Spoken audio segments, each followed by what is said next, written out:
Hörmətli əməkdaşlar, xoş gördük hər birinizi salamlayıram.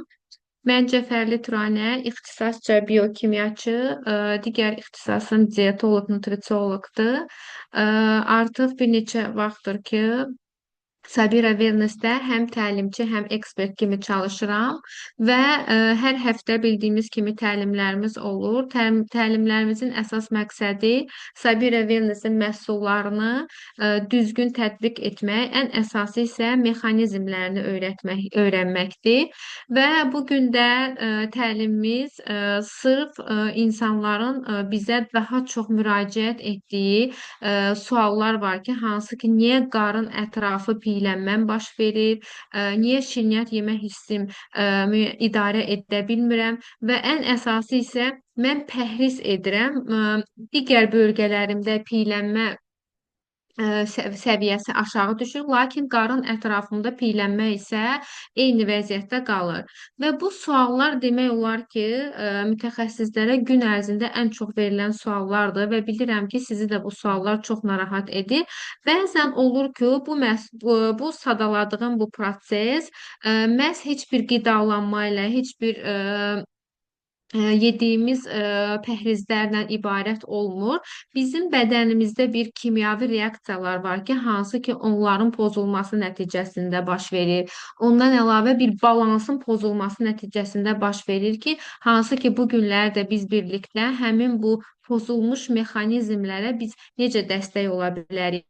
Sabira Wellness-in hansı məhsullarını məhz bu mexanizmlərin pozulmasında biz qarşısını ala bilərik? İlk olaraq qarın piylənməsi niyə fərqlidir sualını qoymuşam. Çünki bildiyimiz kimi insanlar son zamanlarda daha çox qarın ətrafı, yəni visceral piylənmələri olur ki, səbəbi çünki qarın bölgəsində metabolik bir aktiv yağ toxuması var ki, hansı ki burada insulin reseptorları daha tez zədələnir. Yəni belə deyim ki, əgər biz yediyimiz bir qidalanma, hər hansısa bir qida varsa da, onların daha çox insulin bədəndə ifraz olursa da və insulin həmin o qlükozanı hüceyrənin içinə sala bilməyəndə həmən qarın ətrafında piylənmə, yəni yağ yığılması başlayır. Bundan əlavə ən önəmli qarın ətrafında piylənmə bizim kortizol hormonundan əlaqəli olur ki, bəzən olur ki, daha çox bu qadınlarda müşahidə olunur ki, kortizol hormonu nə qədər yüksək olursa da qarın bölgəsində yağ yığılması artır. Bundan əlavə, niyə qarın bölgəsində piylənmə olur sualına gəldikdə, daha çox PMS dövründə, yəni menstrual devirdə bu estrogen dalğalanmalarını görürük. Yəni estrogenin progesteronun aşağı düşməsi və bu zaman da bizim şirniyyat hissimiz artdığı üçün, yəni şirniyyat yemə hissimiz gücləndiyi üçün və daha çox karbohidrat yediyimiz üçün yenə də burada insulin reseptorları zəifləyir və qarın ətrafı piylənmə baş verir. Yəni ümumi belə deyək ki, qarın ətrafı piylənmə təsadüfi deyil, hormonların pozulması nəticəsində baş verən bir prosesdir. Sonra biz demək bu qarın ətrafı piylənmədən danışdıqda, əlbəttə ki, biz burada şəkər balansını unutmamalıyıq. Şəkər balansı nədir sualına gəldikdə, şəkər biz yediyimiz qidaların hər birində parçalanma prosesi baş verir ki, yediyimiz qidalar da qlikozaya ayrılır və qanda qlikozanın yüksəlməsi əlbəttə ki, burada qidadan sonra bir şəkərin yüksəlməyinə, yəni şəkər sıçrayışına gətirir, çıxardır. Məsəl üçün bir yemək yediyimiz zaman əgər bizim yediyimiz yemək qlikozaya çevrilir və bu çevrilmiş qlikoza da bizim hüceyrələrimizin içərisinə daxil olmalıdır ki, bizə enerji versin. Əgər bizdə orqanizmdə insulin reseptorları çox zəifdirsə də, bunlar hüceyrənin içinə keçə bilmirsə də, yəni yenə də hüceyrələr qidasız qalır, enerjisiz qalır və bu zamanda istər-istəməz qanda hüceyrənin içərinə keçə bilmədiyi üçün burada şəkər həddindən artıq yüksəlir və şəkər sıçrayışı baş verir. Və əlbəttə ki, burada da demək hüceyrənin içərisinə keçə bilməyəndə yenə qarın ətrafı piylənməni biz müşahidə edirik. Və demək danışdıq ki, qidalandıqdan sonra yediyimiz qidalar qlikozaya parçalanır və bu qlikoza da hüceyrənin içərisinə keçməlidir ki, bizə enerji versin. Və bu qlikozanı hüceyrənin içərisinə keçməsi üçün bizə lazım olan insulin reseptorları var ki, bəzən insanlarda hormonların pozulması nəticəsində bəzi problemlərə görə insulin reseptorları da pozulma olur. Yəni bunlarda həssaslıq olur. Ümumiyyətlə insulin reseptorları qlikozanı tanımırlar. İnsulin reseptorları qlikozanın içərisinə girə bilmir, yəni kar şəkildə olur. Bu zaman bədəndə, yəni hüceyrənin içərisinə şəkər girmədikdə və bizə yenə həmin hiss gəlir ki, biz acıq. Çünki enerji ala bilməmişik və ona görə bir müddətdən sonra, 1-2 saatdan sonra bizdə yenə acılıq hormonu yüksəldiyi üçün həmin beynimizə siqnal ötürülür ki, yenə acıq və bu zaman biz yenə oturub hansısa bir qidalanma edirik və bu da bu şəkildə davam edərsə də, yəni 2 saatdan bir əlbəttə ki, bədəndə olan bu reseptorlara müqavimət yaranır və sonda piyələnməyə gətirir, çıxardır. Və ən əsası isə demək olar ki, qarın ətrafı yağlanma bəzən PMS dövründə daha çox olur. Bunun da səbəbi PMS dövründə ümumiyyətlə qarın ətrafı piyələnmə insulinlə də bağlıdır. Çünki bu zaman estrogenin azalması insulin reseptorlarının zəifləməsinə gətirir, çıxardır. Yəni bir-biri ilə əlaqəli olduğu üçün və bizim həmin bu PMS dövründə daha çox qarın ətrafı piyələnməmizin müşahidə olmasının səbəbi, yəni görülməsinin səbəbi sırf həmin bu dövrdə insulin reseptorları zəifdir. Əgər bir insanda və özü bilirsə də mənim insulin rezistentliyim varsa da, insulin reseptorlarında müqavimət problemləri üzə çıxıbsa da, bu tip insanlarda daha çox piyələnmə müşahidə olunur. Çünki yəni qarın ətrafı. Çünki həmin dövrdə də onsuz da insulin zəifləyir və insulin reseptorlarında yenə zəifləmə varsa da 2 qat qarın ətrafa piyələnməni görmək olar. Ə, Demək, ümumi danışdıq ki, biz qarın ətrafı piyələnmə necə baş verir və səbəbləri nədir? Səbəbləri əlbəttə ki, kortizoldur, bir də insulindir. Və insulinin qlikozanın hüceyrəyə keçməməsidir. Bizim burada bu günləri danışacağımız mineral xrom mineralı olacaqdır ki, xrom mineralı bu demək prosesdə nə edir? Əsasən yəni xromun burada rolu nədir? Bu şəkildə də gördüyümüz kimi bu bizim yəni hüceyrələrimizdir. Gördüyümüz kimi bu mavi rəngdə olanlar bu qırmızı rəngdə olan halqa insulindir, sarılar isə qlikozadır. Biz yemək yeyən zaman yediyimiz yemək qlikozaya çevrilir. Bax bu sarı halqalar bizim qlikozamızdır. Bu qlikozalar bu hüceyrənin qapısı açılmalıdır ki və bu qapı açılmalıdır ki, bunlar içəri daxil olsun. Qapını açan da qırmızı insulinlər olmalıdır ki, bu şəkildə biz bədənimiz enerjini bərpa etsin.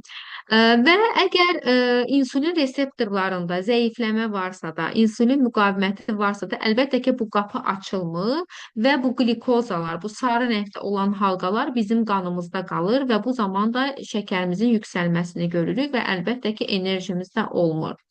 Və xromun əsas işi nədir? Xrom burada GLUT4 adlı insulin reseptorları var ki, hansı ki, bax bunlardır. Bunlar GLUT4 ümumiyyətlə bədəndə bir zülallardır. Nə zülallardır? Bu glikozanı daşıyan zülallardır və xrom burada birbaşa bu GLUT4 insulin reseptorlarını aktivləşdirərək qlikozanın hüceyrəyə keçməsini daha da yaxşı edir. Yəni keçməsinə kömək edir. Və bununla da əlbəttə ki, bizim yemə olan hissimiz istər-istəməz aşağı düşür. Və həmin o qida sonrası şəkər sıçrayışları tamamilə biz görmürük. Və beləliklə də bu şəkildə əgər biz xrom mineralını qəbul etdikdə şəkərə nəzarət edirik və reseptorlar da istər-istəməz güclənməyə başlayır. Ə, Bir də lipaza fermenti var. Hal-hazırda Sabira Wellness-da indi biz xromdan danışacağıq ümumi və bilirik ki, demək 3 makronutriyent var ki, yağlardır, karbohidratlardır, zülallardır və bunları parçalayan enzimlər olur. Yəni bizim bədənimizdə olan enzimlər olur. Məsəl üçün proteini parçalayan enzim pepsitlər olur. Karbohidratı parçalayan enzimlərimiz, fermentlərimiz bizim amilasa olur. Yağları parçalayan isə lipazalar olur. Məhz xromun tərkibində demək lipaza fermenti var ki, hansı ki bu lipaza fermenti yağları parçalayır. Və burada bizim lipaza fermentimiz qarın ətrafı piylənməmiz varsa da, bu həmin o yağların parçalanmasını daha da sürətləndirir. Yəni bir metabolik aktivliyi artırır. Qarın ətrafı bölgədə yağ hüceyrələrinin bölünməsinə səbəb olur və beləliklə bizim bu arıqlama prosesi demək, ümumiyyətlə bədəndə olan enerjimiz artır. Ümumiyyətlə kimyada, yəni anatomiyada belə götürsək, yəni qidalanmada belə bizim bədənimiz üçün lazım olan enerji bir karbohidratdır, birinci yerdə duran, ikinci yağlardır. Əgər biz xrom elementini qəbul etdikdə və bu xrom elementi qlükozanı hüceyrənin içərisinə saldıqda bizə yenə də enerji gəlir və bundan əlavə xromun tərkibində olan bu lipaza fermenti isə həmin bu yağları, qarın ətrafı yağları parçalayaraq sərbəst yağ turşuları əmələ gətirir və bu sərbəst yağ turşuları da yenə də bizə enerji verir. Yəni burada deməkdə məqsədim ondan ibarətdir ki, sırf xromun özü bizə enerji verir, qlikozanın hüceyrəyə daxil olmasına, lipaza isə yağları parçalayaraq yenə yağ turşularından biz enerji kimi istifadə edə bilərik. Ə, Niyə qarın bölgəsində, qarın ətrafında demək olar ki, ən son gedən hissə ora olur, yəni qarın ətrafı olur. Səbəbi ondan ibarətdir ki, biz bizim orqanizmimiz bir biokimyəvi mexanizmi var ki, qarın ətrafı piylənmə bizim depolarımızdır ki, yəni insan elə başa düşür ki, orqanizm elə başa düşür ki, nə zamansa ac qala bilər və ən son dönəmdə qarın ətrafı piylənməni istifadə edə bilər. Və bundan əlavə stres hormonu, kortizol daha çox qarın ətrafı toxumalarda reseptorları tutur. Yəni kortizolun yüksəkliyi yağlardan demək olar ki, nə qədər çox kortizol yüksələrsə də depolanma həmin qarın ətrafı hissədə baş verir və bundan əlavə biz əgər bir yuxusuz qalmışıqsa da adi bir PMS devri qadınlar üçün bir kortizol hormonunun yüksəlməsi deməkdir. Əslində kortizol hormonu belə qorxulu bir şey deyil. Kortizol hormonu bizim müdafiə hormonumuzdur və kortizol hormonu burada əgər bir stres yaşayıqsa da bu zaman kortizol hormonu ifraz olunur ki, onunla mübarizə aparsın. Lakin həddindən artıq çox yuxusuz olmuşuqsa da, bu PMS devrində bir stres yaşayırıqsa da, kortizol hormonunun yüksəlməsi həmin qarın ətrafı piylənməyə gətirir. Çünki istər-istəməz bu emosional duyğumuz pozulduğu üçün və biz yenə də kortizol hormonunun yüksəkliyi şokolad ye, çörək ye, karbohidrat ye, yəni bunlara bizə siqnal ötürür ki, bizim beynimiz bu şəkildə mükafatlansın. Və bundan əlavə demək olar ki, ümumi insulin müqaviməti qarın bölgəsində daha güclü olur. Dediyim kimi, nə qədər çox bədəndə insulin varsa da, o qədər də qarın ətrafı piylənmə çox olacaqdır. Və yenə də estrogenin, progesteronun dalğalanması bizdə qarın ətrafı piylənməyə gətirir, çıxardır. Yəni qarın ətrafının ən son parçalanması ona görədir ki, bədən onu depo kimi saxlayır və insulin daha çox o hissədə olduğu üçün yağlanma o hissədə baş verir və bundan əlavə də ən son orqanizm onu ən son yağ yandırıcı bir maddə kimi gördüyü üçün həmin hissədə baş verir. Yəni bir insanın əgər qarın ətrafı piylənməsini görürüksə də, bu insanda fikirləşməliyik ki, insulin müqaviməti var, insulin həssaslığı var və yaxud da kortizol hormonu yüksəkdir. Demək, stres və bu Kortizol hormonlar arasında bir əlaqə var ki, hansı ki, bu da bizi əlbəttə ki, qarın ətrafı piylənməyə gətirir, çıxardır.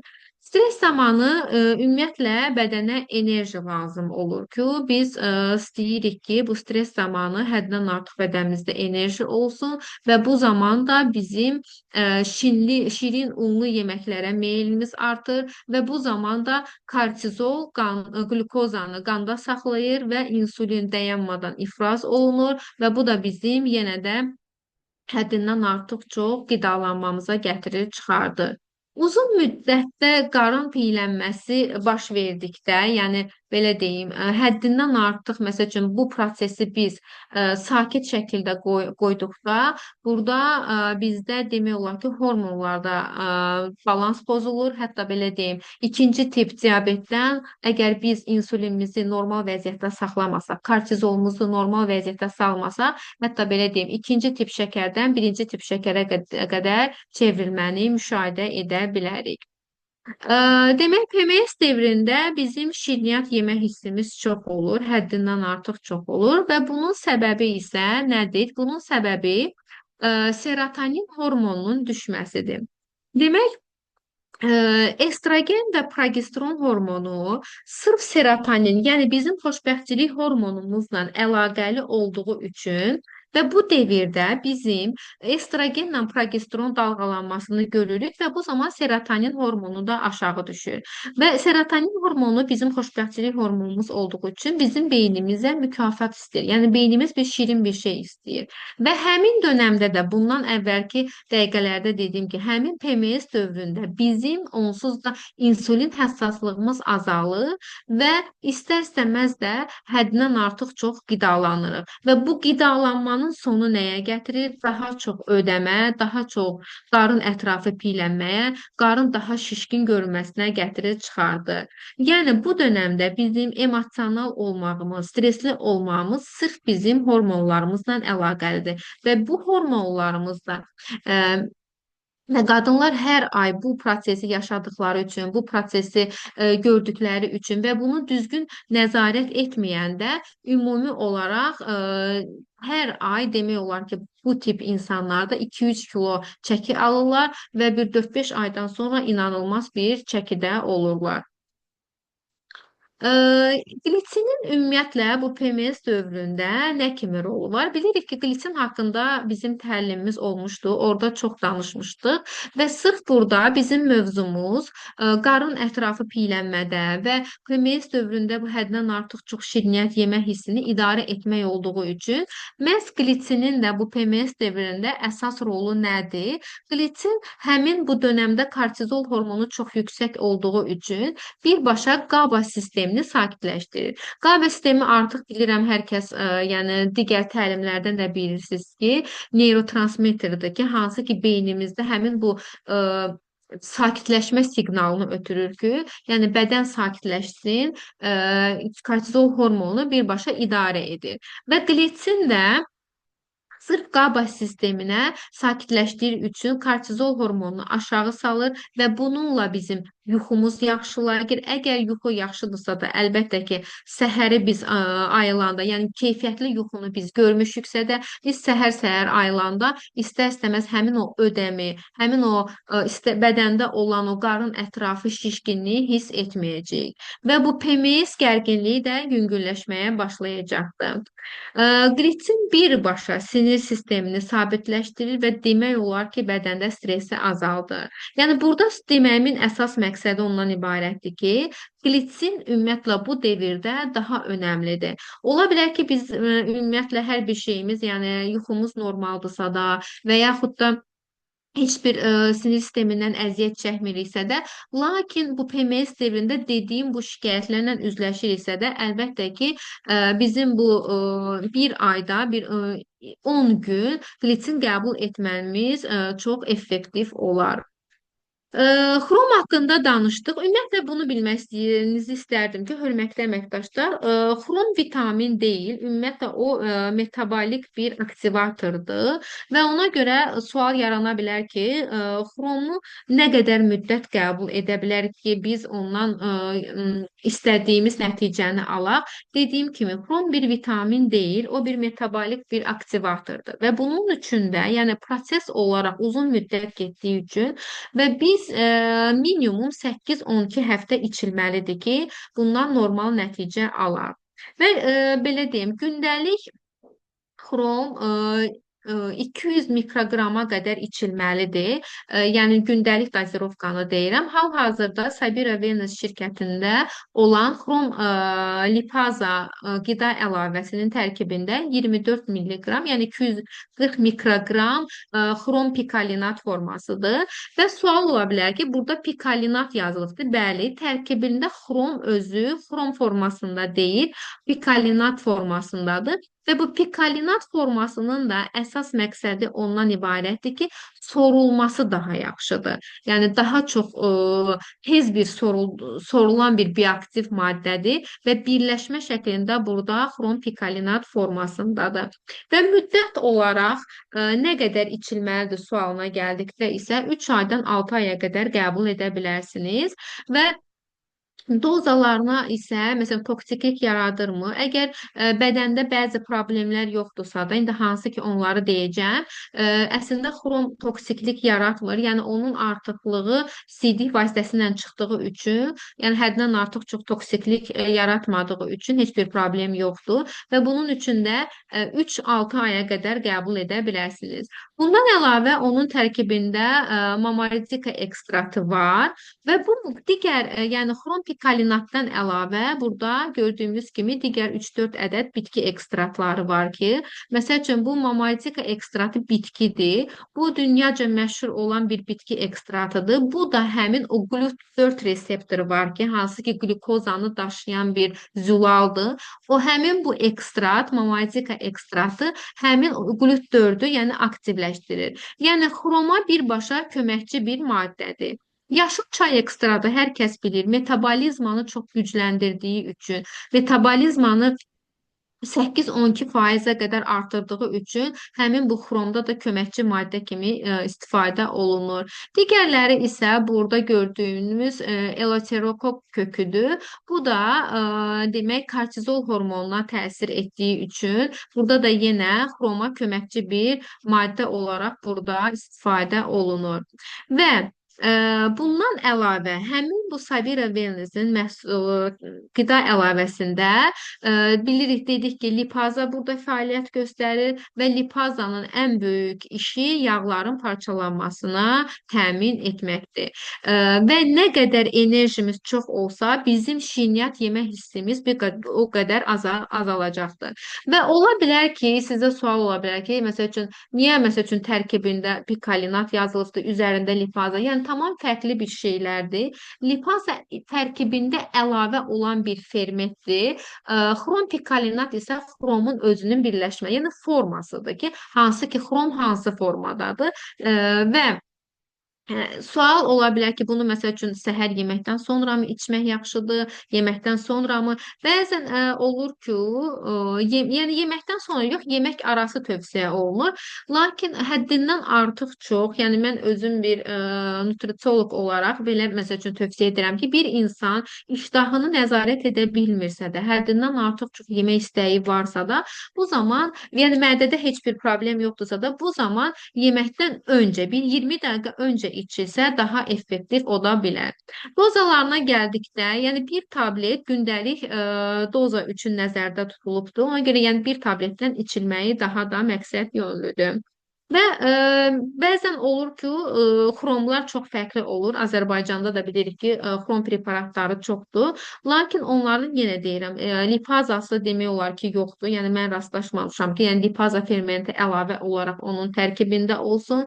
Bir də xromun özünün də hansı formadadır? Yəni xrom 3 formasında lazımdır ki, bizə bədən onu qəbul etsin. Bəzən xrom digər formalarda olur ki, hansı ki, bədən onu normal sorula bilmir. Yəni az miqdarını mənimsəyir. Məhz bu preparatın tərkibində xrom 3 formasındadır və bu da əlbəttə ki, bizim mənimsəmimizə yaxşı təsir göstərir.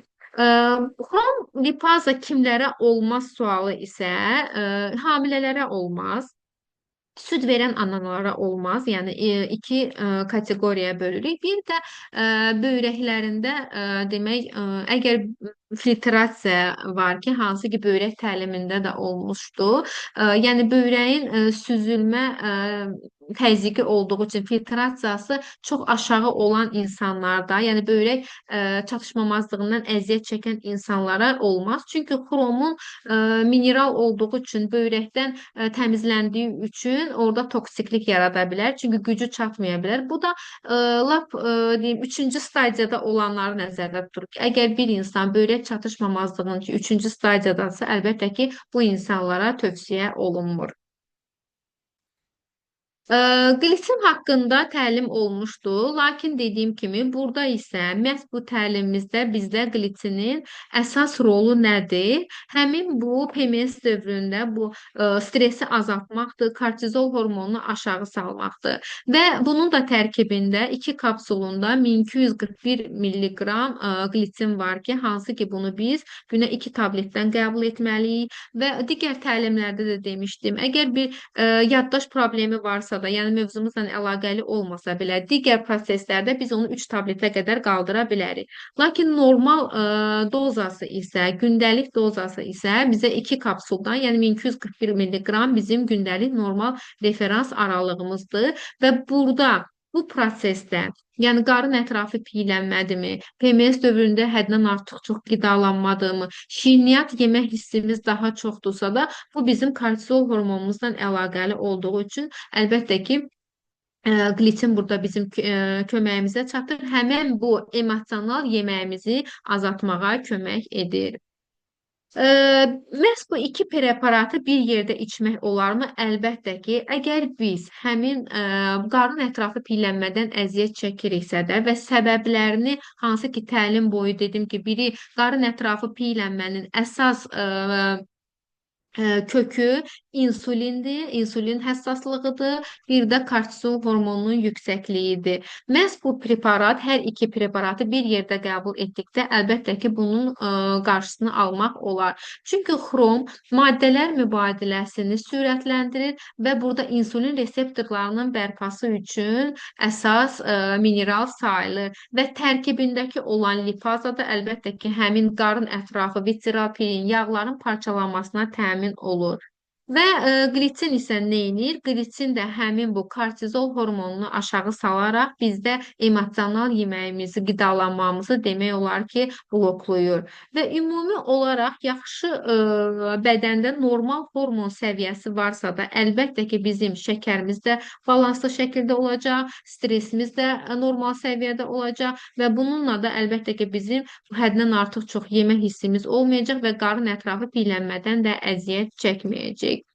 Bilirik ki, son zamanlar, yəni bugünkü həyatda, bu modern həyatda demək olar ki, sürət artıbdır və insanlarda stres həddindən artıq çox yüksəlibdir və bu yüksəlmənin də bu yüksəlmənin də istər-istəməz fəsadları olur ki, hansı ki, qarın ətrafı piylənmə ilə əlaqəlidir. Və bədənimizdə hər gün minlərlə biokimyəvi reaksiyalar baş verir və bunların içərisində də şəkərin qalxıb enməsidir, insulin reseptorlarının zəifləməsidir, kortizolun yüksəlməsidir və bütün bu proseslər əlbəttə ki, bizdə gətirir bəzi patologiyalara gətirir, çıxardır.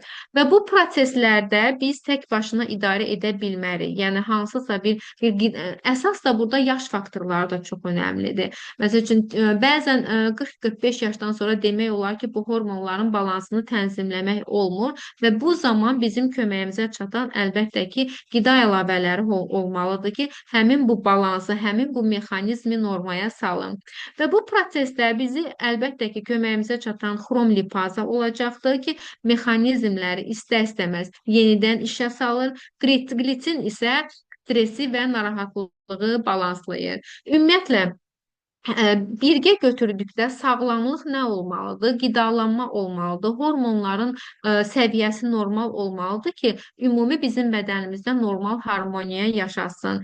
Və qidalanma ilə yanaşı bu hormonların normal olması üçün də əlbəttə ki, bizim köməyimizə çatan Sabira Venus'in məhsulları olmalıdır ki, həmin bu harmoniyanı bərpa edə bilək. Və bu gün bizə minlərlə insan müraciət edir ki, yəni bu mexanizmi demək olar ki, başa düşmürlər ki, bu proses niyə baş verir, səbəbləri nədir və bunun açarları nədir? Bugünkü təlimdə demək olar ki, bütün bu mexanizmi mən sizlərə izah etdim və siz də bütün insanlara hal-hazırda Sabira Venus'da olan bu möhtəşəm məhsullarla insanlara elmi şəkildə, praktik formada hər bir şeyi başa salıb onlara kömək edəsiniz. Ümid edirəm maraqlı təlim oldu. Hər biriniz maarifləndiniz. Əgər hər hansısa bir belə deyim, başa düşmədiyiniz hissələr varsa da, yenə də gələn təlimdə hər birini müzakirə edərik. Hər birinizə təşəkkür edirəm iştirak etdiyiniz üçün. Gələn təlimdə görüşmək ümidi ilə sağ olun.